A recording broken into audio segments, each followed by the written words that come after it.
Thanks for clicking. The Canadian Real Estate Association released its national sales data for the month of December this morning, showing continual declines in the average and benchmark prices in Canada. The data comes as a number of banks are weighing in as to whether or not Canada will be entering into a recession in 2023. Yet the banks appear to be the only ones talking about the potential for a major recession in 2023, with a number of reports coming out predicting a bottom to Canada's real estate market in the next couple of months, paying minimal heed for the potential of a severe economic contraction over the next year. And this begs the question, do recessions in Canada usually coincide with a decline in house prices? I would think.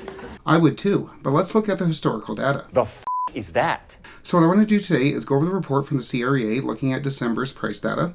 Then I want to take a look at what our house prices did during previous bouts of recession over the past 50 years. Then we'll discuss what to look for next. Speaking of next, Canada's inflation rate is set to be released tomorrow, which will no doubt have a major impact on the Bank of Canada and its path of rate hikes going forward. We'll obviously have an update out on that data on this channel. Click like and subscribe if you want to get those updates. But for now, let's get into this data.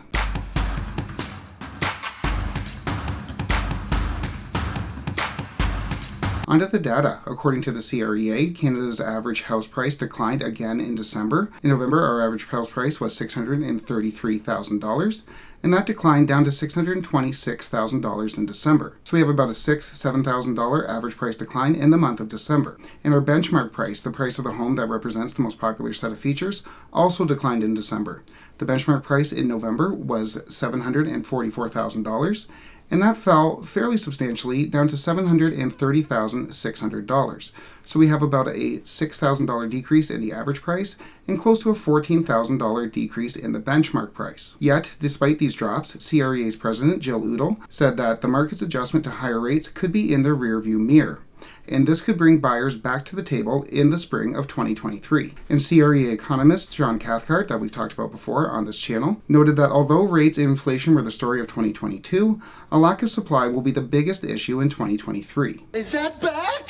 I suppose so, but as mentioned earlier, there is zero mention in this report of the upcoming economic problems that are being forecasted by most economists. In fact, the report goes over the basics: supply, demand, inflation, and the Bank of Canada in the rearview mirror. But what does the data say? What has happened to Canada's house prices during previous recessionary episodes? I should note from the outset that historical data on Canada's house prices is somewhat lacking, and those who do quote the data don't often cite their sources. Mortgage Professionals magazine in November talked about an OECD study which saw a 6.1% decrease in our house prices during the previous 4 recessions. However, I was unable to find that data as Mortgage Professional magazine does not cite its sources. Am I the only one around here who gives a about the rules? But that's okay, we'll access the data ourselves. Canada has had 5 major recessions over the past 50 years, dating back to 1974 all the way up to 2008. We're going to omit COVID because I think we can all agree those were extraordinary circumstances. So our first recession begins in December of 1974 and ends in March of 1975. When the recession started in the fourth quarter of 1974, Canada's house prices were rising at 14.7%. When the recession ended 1 quarter later, those house price gains had dropped down to 9.26%, so about a 5% slowdown in growth during that first recession. And that's with rates dropping during that time. This is going to be important later. Rates started at 11% at the beginning of the recession, and by the end of that recession had dropped down to 9%. So we saw a 2% drop in our interest rates at a time when the housing market was still slowing. Next, we had a recession start in January of 1980 and end in June of 1980, a very short recession. In January of 1980, prices were rising at 7.7%, and by the end of the recession, 2 quarters later, prices were rising at a rate of 14.8%. So during this recession, during the 1980 recession, we actually did see prices rise. Prices went up by over 7%. Everything's gonna be fine.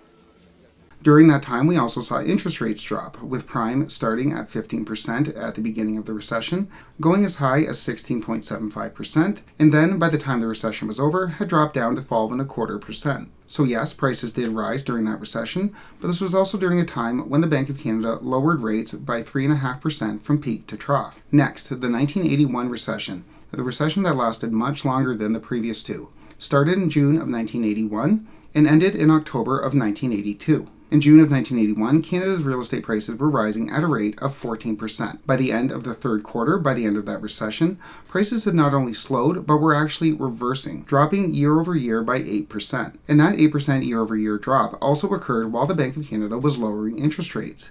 with a prime rate of 20% at the beginning of the recession in 1981, which dropped down to 13.75% by the end of the recession. So, major price drops occurred during the recession, even when accompanied by massive interest rate declines coming from the Bank of Canada. Not going to happen.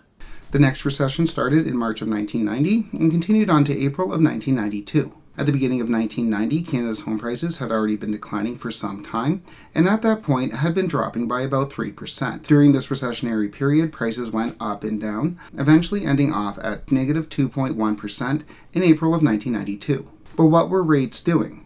We started off the recession with a prime rate of 14.25% and ended off with a prime rate of 7.75%. So even with a major decline in interest rates during that recessionary period, we still saw Canada's house prices hovering between -3% and actually going up 10%. They bumped up and down during that period, but that was with major support from the central bank. And then finally, the 2008 recession, as we are all well aware, prices declined massively. We got massive support from the Bank of Canada, rates dropped to near zero, and then our prices bumped back up. So in summary, in 1974, we saw a major slowdown in our price growth during that recession. In 1980, prices went up, followed by a major drop in 1981. Then we had some ups and downs in 1990, and then of course a major drop again during the 2008 recession. So in general, this data backs up what we've seen in other studies.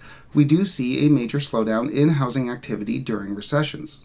In some cases, we did see the real estate market pop back up, but that was with massive support coming from the central bank, a major decrease in interest rates, which, in most recessionary periods, is what central banks do. Yeah, they do. But the Bank of Canada is extremely limited in its options this time around.